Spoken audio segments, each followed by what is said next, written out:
তোর সাথে Maggi recipe share করতে এসেছি। ম্যাগি চিকেন আমি ম্যাগি নিয়ে নিলাম।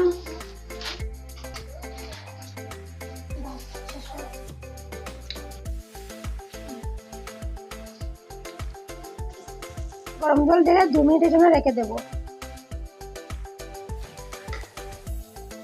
আমি অল্প সাদা তেল দিয়ে দেবো, ডিম দিয়ে দেবো। আমার ডিমগুলো এখন ঝুরি করা হয়ে গেছে, ডিমগুলো উঠিয়ে নিচ্ছি। তেল দিয়ে দিলাম, পেঁয়াজগুলো এখন আমি দিয়ে দেব,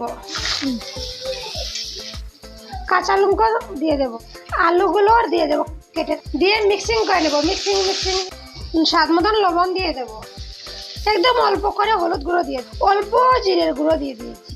হলুদ গুঁড়ো দিয়ে মিক্সিং করে নেবো আমি। ম্যাগিগুলো আমার ভাজা হয়ে গেছে, তার মধ্যে আমি ম্যাগিগুলো দিয়ে দেবো, ভালো করে মিক্স করে নেবো।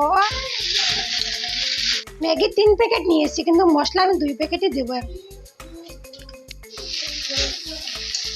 ডিমগুলো দিয়ে দেবো এর মধ্যে, তার মধ্যে যখন ধনিয়া পাতাগুলো আমি দিয়ে দিলাম। মিক্সিং